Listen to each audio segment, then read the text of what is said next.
Bien, el totalitarismo no es algo caprichoso que se pueda emplear para lo que queramos, es decir, no es sinónimo de que nos lleva a la contraria. El totalitarismo tiene un significado en ciencia política muy preciso, que por lo tanto es aplicable solo a unos casos muy extremadamente concretos.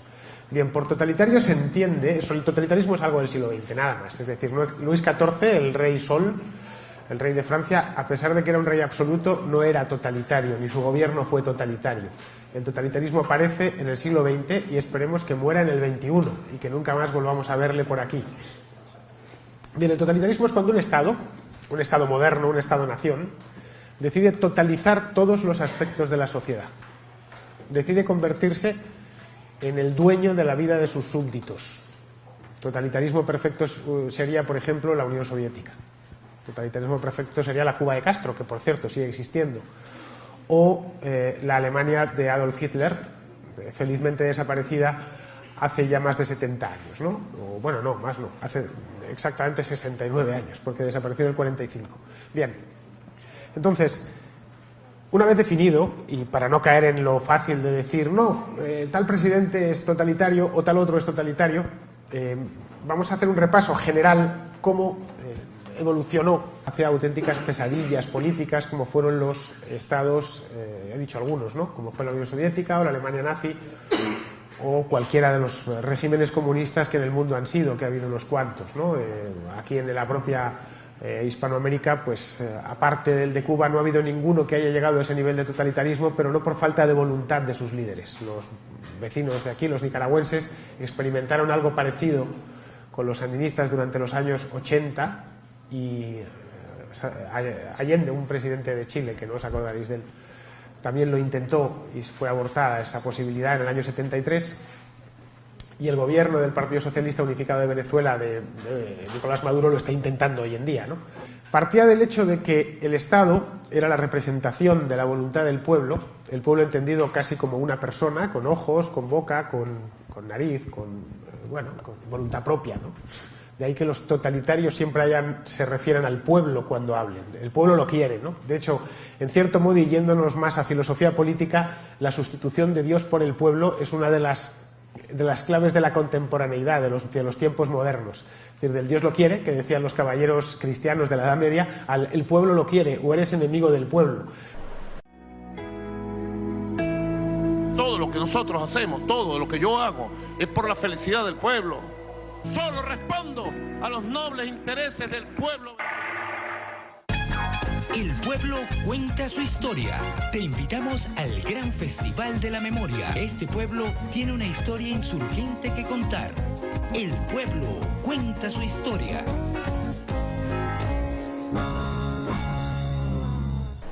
Una acusación de enemigo del pueblo en Cuba conllevaba la misma pena que considerarse o que te considerasen hereje en la España del siglo XVI, ¿no? Que considerasen que estabas negando o bueno, que te habías hecho protestante, ¿no? Ibas directo a la hoguera.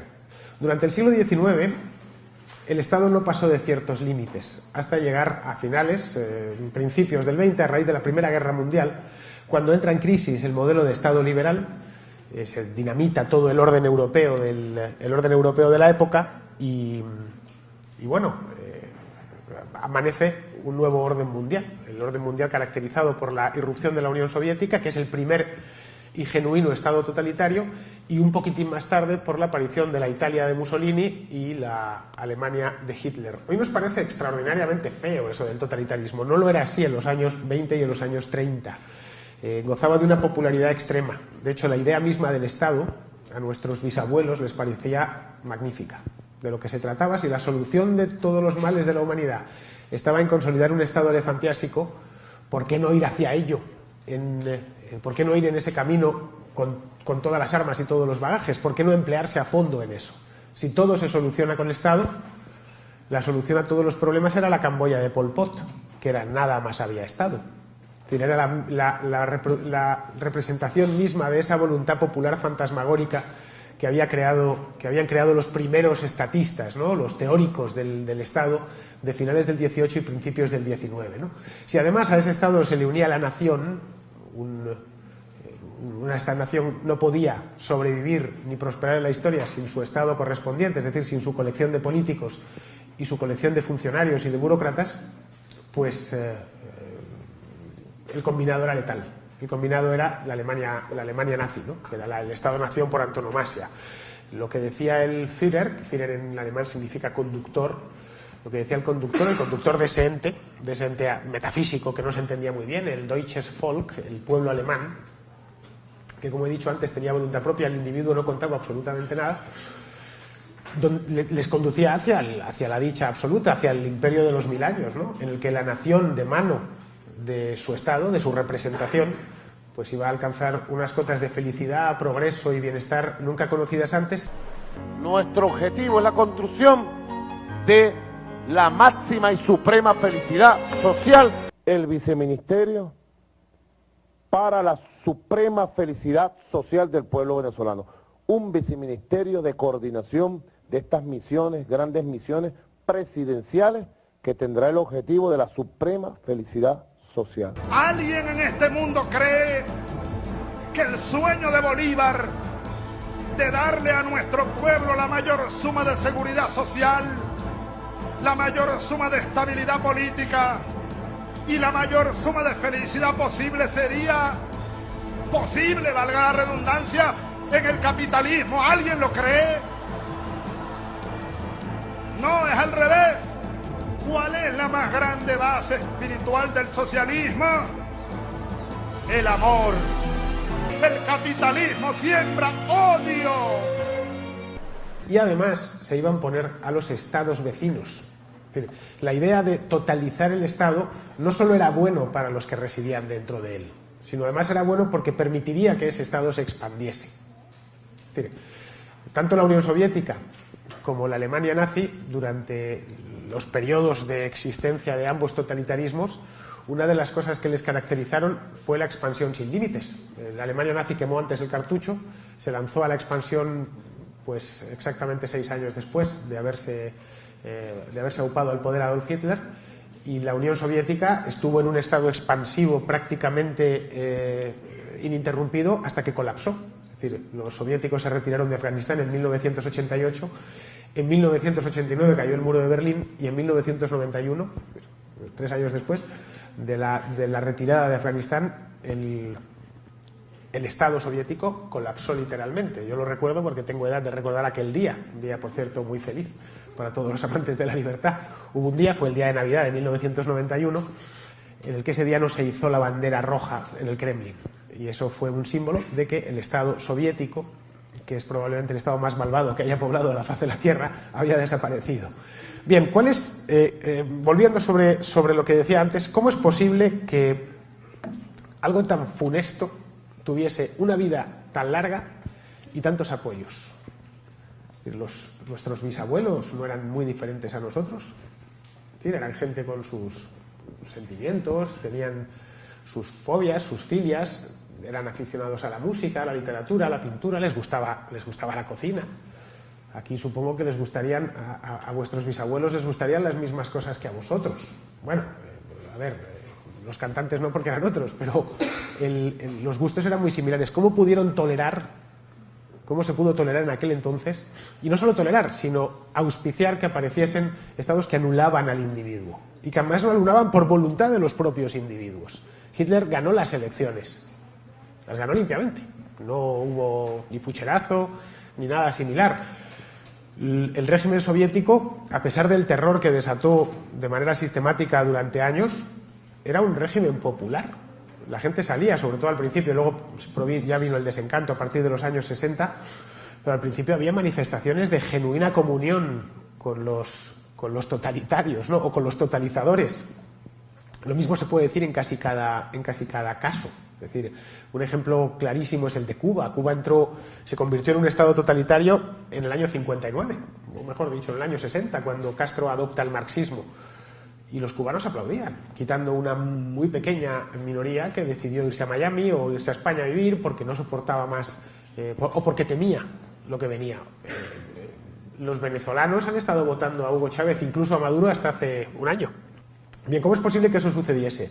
Bien, por una razón simple, porque, como decía Jean-François Revel, que fue un filósofo francés que murió hace no mucho, en el año 2004, la tentación totalitaria él lo llamó así, la tentación totalitaria reside en el alma humana. Es decir, de lo mismo, los seres humanos, lo mismo que somos capaces de las cosas más sublimes, también lo somos de las más lamentables. Y siempre, dentro de todos nosotros, reside lo que él llamó así la tentación totalitaria, la tentación de someter a otros. Y el sometimiento absoluto era un estado totalitario. De hecho, el habitante de Camboya en los años 70, bajo el régimen de Pol Pot, era bastante más esclavo que el habitante de la Francia de Luis XIV. Insisto, pongo el caso de Luis XIV porque era conocido o es conocido como ser el rey absoluto por excelencia. Es decir, un panadero, un artesano francés del siglo XVII tenía más posibilidades de plantar cara al poder y salir bien parado que un campesino de la Camboya del régimen de Pol Pot o de la Cuba actual. Es decir, bueno, los campesinos, no hay propiamente campesinos porque no existe la propiedad privada. Entonces, la idea de pensar que se puede construir el mañana perfecto y que solo hay una cosa que se necesita, que es elevar el Estado a su máxima expresión, es demasiado atractiva. Es decir, sobre todo cuando lo hacemos no por el mal, sino por el bien, porque esa tentación totalitaria no tiene un fin malo. Es decir, es ¿cuántas veces nos hemos visto intentando, todos nosotros sin excepción, intentando vivir la vida del otro hasta el extremo de querer imponer cosas? De tienes que hacer esto porque es por tu bien. Bien, la base del Estado totalitario está ahí. Si a eso le sumamos, bueno, el crecimiento del Estado a lo largo de la primera década del siglo XX, la consideración política e intelectual de que todos los problemas que había en el mundo se iban a solucionar con eso, y todos los problemas de la humanidad en sí, todavía hoy caemos en eso, el resultado que tenemos es el totalitarismo, es decir, sistemas políticos en los que las personas no importan y el Estado lo importa todo. Bien, podremos decir, ¿quién gana en esto? ¿Quién ganó? Cuando hay un Estado totalitario, es decir, en la Rusia de Stalin, ¿quién ganaba?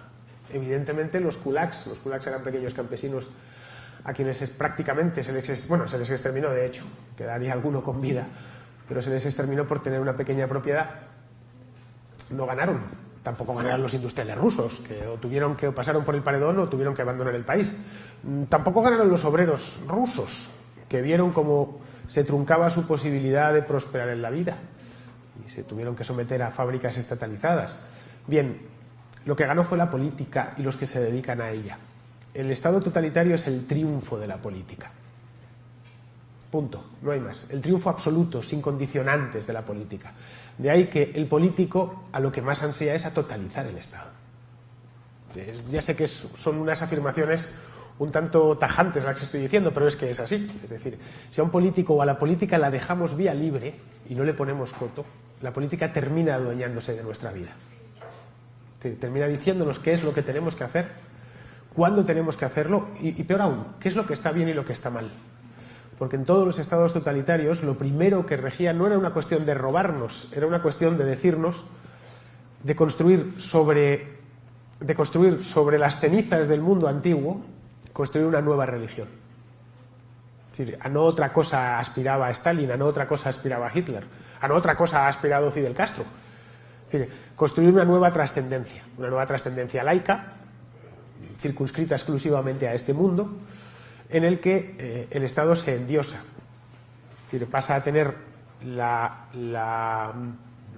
ese ente del que habla, difuso, fantasmagórico, pasa a tener una condición divina. Y los que lo manejan, los que lo gestionan, pasan a ser dioses. En un Estado totalitario, el que manda es lo más parecido a un dios sobre la faz de la tierra, porque además no lo hace en nombre de Dios, lo hace en nombre del pueblo. Es algo tremendamente, es de un refinamiento y de una sofisticación que a Luis XIV o a Felipe II o incluso a Gengis Khan les hubiera sorprendido. Estoy esclavizando a todo el mundo por el bien de todo el mundo. Cuando Gengis Khan recorría las llanuras asiáticas e iba esclavizando a los pueblos que se encontraba, él sabía que los esclavizaba. Cuando los romanos invadían, el Imperio Romano invadía una región en Europa, no lo sé, las Islas Británicas, lo que hacía era pues reducía a los que se rebelaban a la esclavitud, los mandaba a luchar como gladiadores en el circo romano, bien, es decir, los reducía a condición servil y sabía que no estaba haciendo bien, no estaba haciendo bien, no tenían, en el Imperio Romano carecían de la misma moral judio-cristiana que tenemos nosotros, pero bueno, consideraban que eso era una cuestión de vida o muerte. Había un dicho en Roma que era vae victis, hay de los vencidos, ¿no? Sabían que la venganza iba a ser implacable. Bien, los soviéticos no tenían ese problema moral, ese dilema moral. Cualquier cosa estaba, el totalitarismo, haber totalizado todo, se lo permitía. Cuando Pol Pot liquidó al 25% de la población de Camboya, el 25%, imaginaos que el 25% de la población de Guatemala es asesinada en los próximos 3 años. Calculad la cantidad de millones, sobre 15 millones de habitantes, calculad la cantidad de millones que morirían en los próximos 3 años. Que además ese 25% fuese niños, ancianos, los más débiles, porque los mató de hambre esencialmente, de esfuerzos de trabajo y demás. Bien, Pol Pot en ningún momento pensó que hacía mal. Al contrario, murió, creo que fue en el año 97, considerando que el trabajo que había hecho era bueno. Lo único que hubo algunos fallos de ejecución, que no le dejaron hacer del todo, que tuvo traidores dentro de su propio partido, que, bueno, el rosario de excusas que suelen mostrar los totalitarios cuando fracasan y cuando no les dejan culminar su programa. Otros totalitarios de tronío, como puede ser Stalin, no solo consideraba que estaba haciendo bien, sino que iba un poco más lejos, que sin él Rusia fenecería. Es decir, que él era providencial, estaba literalmente enviado, no por Dios, porque era ateo, pero por una entidad parecida. Es decir, sin mí Rusia más lo utilizaba, ese tipo de símiles los utilizaba continuamente en sus discursos. Hay de vosotros el día que yo falte. Este país desaparecerá, os comerán como los americanos son lobos y el día que yo no esté aquí moriréis todos, ¿no? Ese mismo lenguaje lo adquirieron otros, ¿no? El propio Fidel Castro ha terminado identificándose con la propia Cuba y con la suerte de Cuba. Vamos, en una palabra, por decirlo de algún modo, él es Cuba y Cuba es él, porque él representa al Estado y el Estado lo es todo. Es decir, el argumento, como veis, es circular. Y los cubanos, que hoy ya, claro, después de medio siglo, están un poco de vuelta, atontados en parte por la propaganda, la desinformación y demás, en su momento aplaudieron esto y pensaron que esto iba a conducirles a la prosperidad y a la dicha, y que iban a estar, que hay declaraciones, es decir, no me lo invento, el propio Fidel Castro o el propio Che Guevara decían que Cuba se iba a convertir en el país más rico no de América, del mundo, para el año 1980. En el año 1980 lo que era el país más pobre de América después de Haití, ¿no? Y lo sigue siendo. Y por supuesto los cubanos pasaban hambre, algo que no había sucedido jamás en Cuba, que la gente pasaba hambre porque es una isla muy rica, un poco como Guatemala, tiene un clima muy benigno y se puede cultivar cualquier cosa, y además no podían salir de la isla. Es decir, el paraíso se había transformado en una pesadilla. Claro, pero para entonces ya es tarde, porque como os decía hace un momento, el beneficiario del totalitarismo es el político, exclusivamente el político, y el político no quiere soltar. Es decir, jamás, a no ser que se lo quiten de las manos o que se den casos de que aparezca un reformista especialmente bien intencionado, como fue el caso de Mikhail Gorbachev, un político que dispone de poder no lo va a ceder, a no ser que se lo arrebaten. El ejemplo que estamos viendo en Venezuela ahora mismo, la contestación al gobierno de Maduro es masiva, tanto como para que cualquier gobierno, hay muertos en la calle. Es decir, por mucho menos en España los ministros tienen que dimitir. Vamos, por muchísimo menos, porque a un policía se le fue la mano y le dio 2 porrazos a un estudiante y le dejó marca. Bien, pues allí hay muertos a diario. ¿Maduro ha mostrado alguna intención de dimitir o de convocar elecciones, teniendo en cuenta que ganó por un margen muy estrecho? No, y no lo va a hacer. Todo lo contrario, ha ido a más. Bien, lo que necesito es totalizar más esto para quedarme yo aquí, para blindarme yo y mi banda, una banda de depredadores esencialmente, blindarnos en el poder. Si necesitamos avanzar, lo que ellos llaman en el socialismo, es decir, avanzar en el totalitarismo y ponernos a expropiar más empresas de las que ya habíamos expropiado, si necesitamos cerrar todos los periódicos o como hacen ahora, comprarlos y cambiarles esa línea editorial, si necesitamos cerrar las cadenas de televisión, lo haremos. La cuestión es que a nosotros no nos muevan. Es un sentimiento tremendamente humano. Yo quiero mandar y nada ni nadie me va a mover de aquí. Y además dispongo de una teoría magnífica que nadie más antes de mí en la historia ha dispuesto de ella. y es que esto es bueno para todos, lo hago en nombre del pueblo, y el que se opone a mí es enemigo del pueblo. Pero yo soy la representación de esto. Es decir, la idea es que os percatéis de que la jugada es maestra. Es decir, no existe, nadie antes había dispuesto de una herramienta de dominio tan perfecta como la que se parió a principios del siglo XX. Bueno, teóricamente se había parido antes, bueno, la que nació en la Rusia soviética en 1919, ¿no? Bien, ya para abreviar, porque prefiero que me preguntéis y demás, y la idea es, ¿es posible que siga existiendo el totalitarismo durante el siglo XXI? No se puede decir que lo acabamos de empezar, llevamos 14 años de siglo, es decir, una parte considerable, un 15%, ¿no? Y el totalitarismo, a pesar de que hace 15 años había mucho optimismo y se decía que era imposible, que bueno, que Castro iba a morir más tarde o más temprano y el futuro era brillante y libre de toda preocupación, lo cierto es que ha ido, en algunos aspectos, ha ido por la vía contraria. Es decir, las amenazas a la libertad individual son hoy mayores que hace 20 años o que hace 25 años. El mes que viene se va a celebrar el 25 aniversario de la caída del muro de Berlín. Aquello sucedió el 9 de noviembre del 89. Es un aniversario redondo, además. Bien, apenas nadie lo está esperando.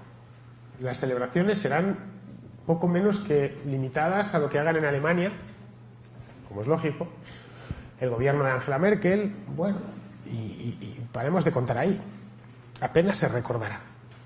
Es más, todo lo contrario, aparecerán los pirracas de siempre diciendo que en la Alemania del Este, la de Honecker, se vivía mejor y que había más esperanzas y que la utopía aquella, que no fue utopía ninguna porque fue una realidad como un piano, es decir, el comunismo no es ninguna utopía, fue una realidad y lo es todavía en algunos sitios, por desgracia, en Corea del Norte lo es con toda su gravedad y en Cuba también y en Venezuela lo será si no hacen algo para impedirlo los propios venezolanos. Esta utopía, o esta no utopía, esta realidad ha ido a más y puede ir a más. Es decir, en la propia América hispana nos encontramos varios países que están bajo amenaza seria, severa, de caer en nuevos totalitarismos. ¿Hacia dónde va la Bolivia de Evo Morales, por ejemplo? ¿O el Ecuador de Correa?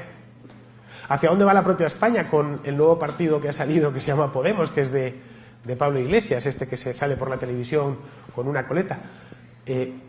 Las ideas que tienen son esencialmente las que son propias a un Estado totalitario, de identificación absoluta del partido, de la idea con el Estado y del Estado con las personas, y en el que disiente y en las que los disidentes tienen una salida muy mala, tan mala como irse del país o exponerse a penas de cárcel, de expropiaciones múltiples y demás, ¿no? Bien, eso es una pregunta que nos deberíamos hacer, especialmente que os deberíais hacer vosotros, que todavía sois jóvenes y que os queda mucha vida por delante. ¿Sobre qué tipo de mundo vais a vivir en los próximos 40 años?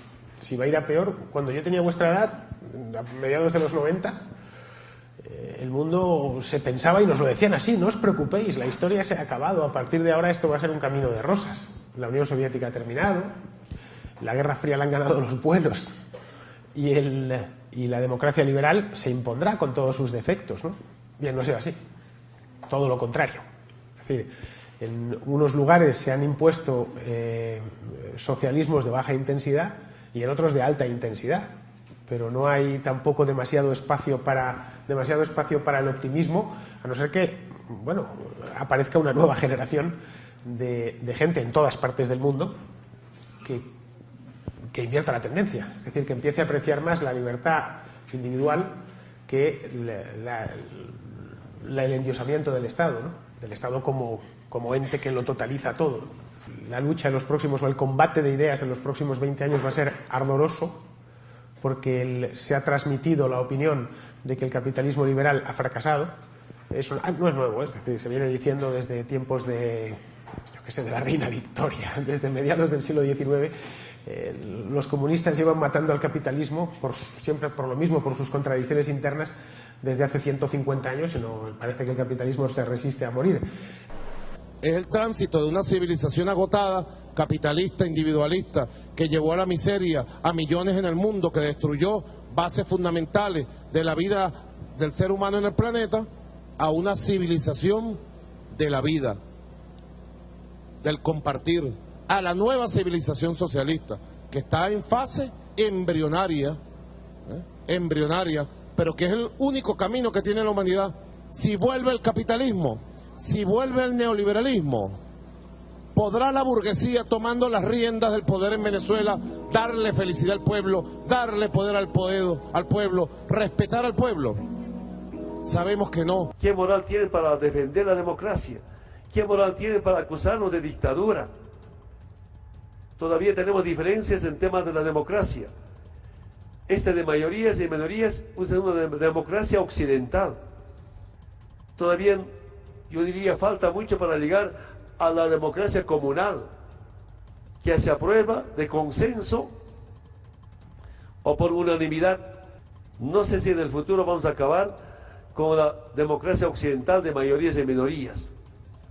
Es la verdadera democracia, las comunas, democracia comunal, democracia socialista. Vamos hacia una nueva fase.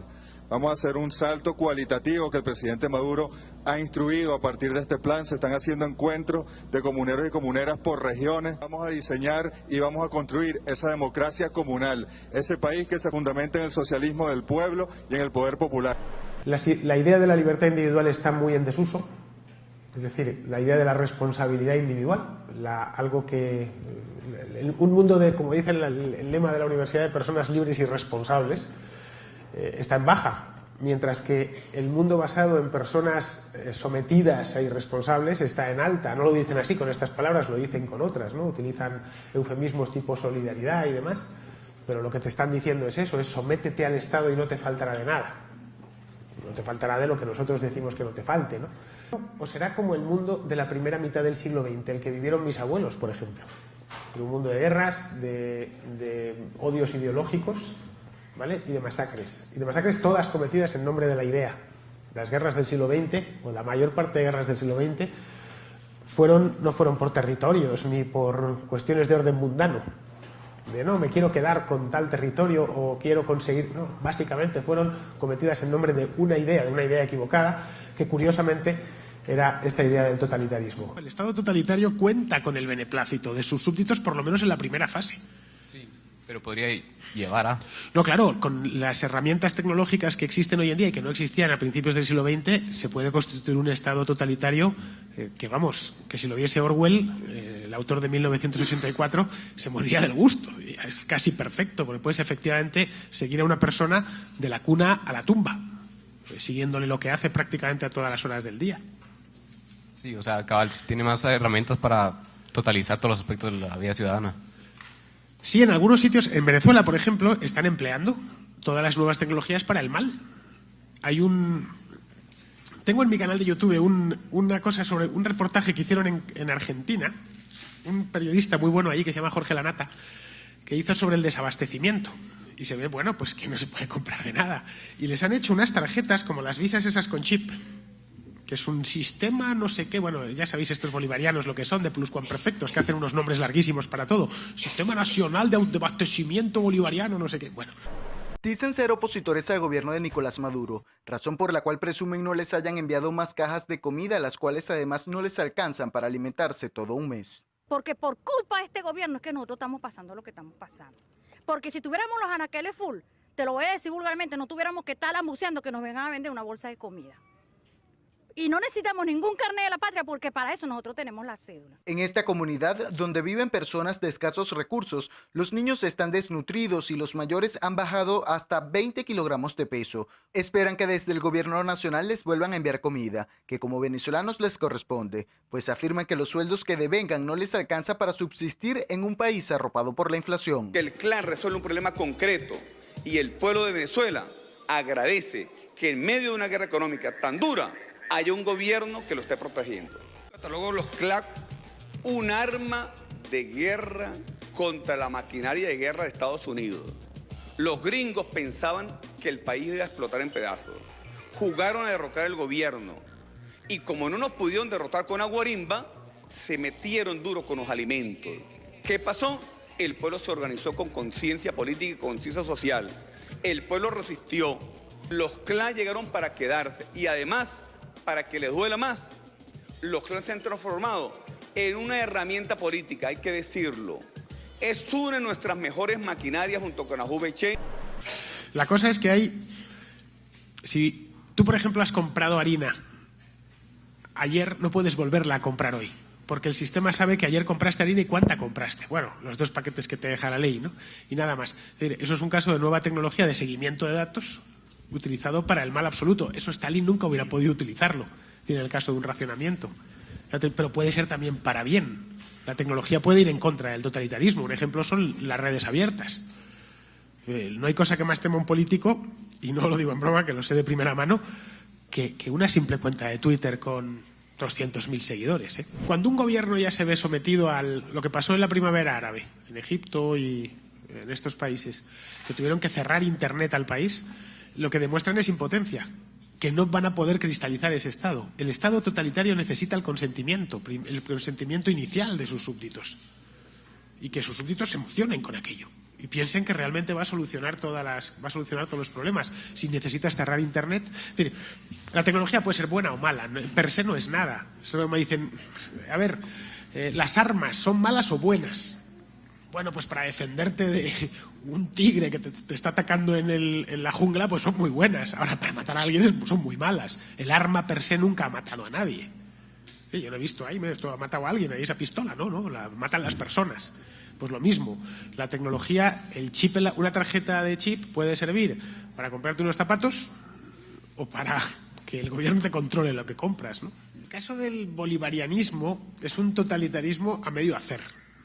Es decir, todavía cabe cierta disidencia. Y se tienen que vigilar mucho porque los totalitarismos del siglo XX, digamos que la armaron de tan grande que ya se cuidan muy mucho hasta con la simbología.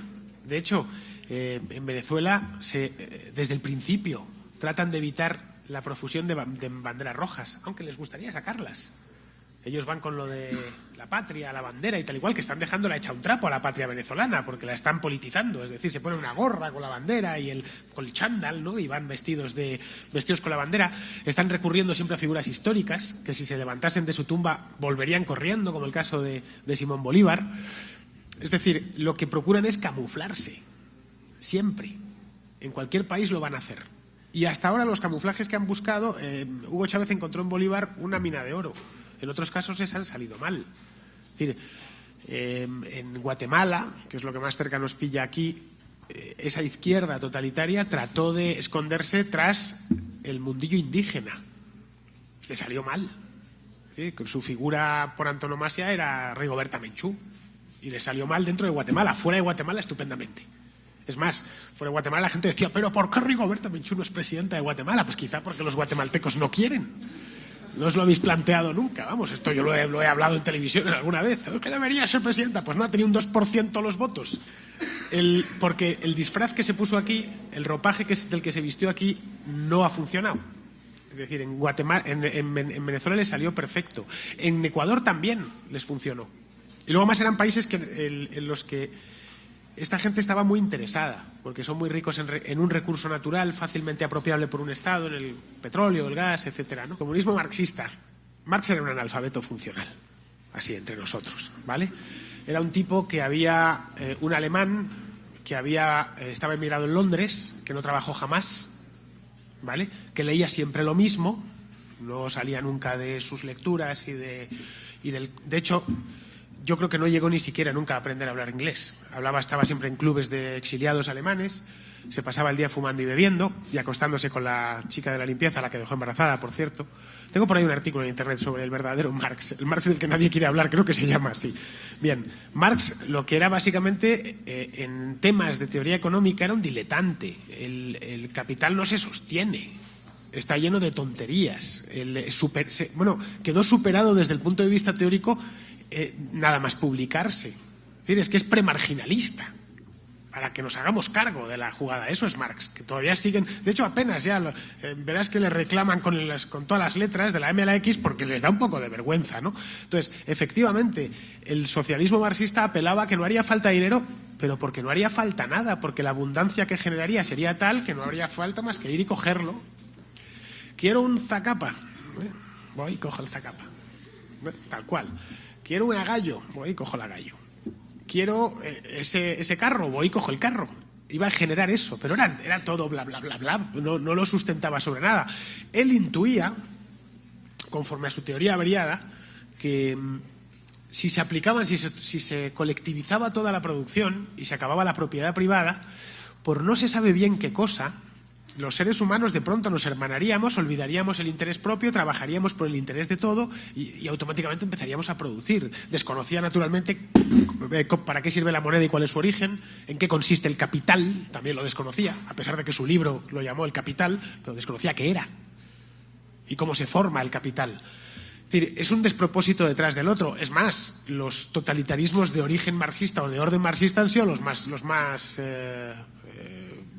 gravosos de todo en términos de vidas humanas. El caso de Pol Pot, en fin, era más marxista que Marx.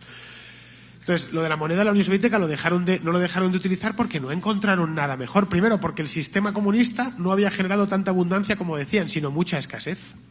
Lo que había era básicamente colas. Se producía mucho menos de lo que se demandaba. Y luego porque, bueno, ya sabéis el problema del trueque, ¿no? Que necesitas la doble coincidencia de necesidades, entonces volver al trueque era todo un problema. Bueno, pues seguiremos utilizando una moneda que no valía nada, sin respaldo ninguno, era el rublo. El rublo, yo lo recuerdo, no era convertible. Era una moneda era papel de fumar. En toda esta paca que ven aquí, hay un aproximado de $50. Qué desgracia. Este es el legado de Chávez y su maldita revolución. Le obligaban allí a los turistas que visitaban la Unión Soviética, les obligaban a cambiar una cantidad determinada de moneda occidental, la que fuese, de dólares o marcos alemanes, y Cuba hace lo mismo, no nos engañemos, el peso cubano es papel de fumar, y fuera ingresaban moneda fuerte, la moneda fuerte siempre la ingresa la élite, esa élite de iluminados que son los de políticos, que son los que mantienen, que es a los únicos que interesa el totalitarismo, es una minoría. En cierto modo, y esto por rematarlo, la idea del totalitarismo es el modo perfecto en el que una minoría de políticos, ¿vale?, autolegitimados, secuestra a un país entero.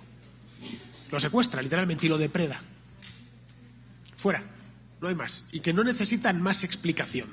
Y lo hacen además en nombre del bien y con el consentimiento inicial del país entero. Pero vamos, la moneda, siempre que han intentado eliminarla, ha sido un fracaso espantoso. Bueno, muchísimas gracias a todos,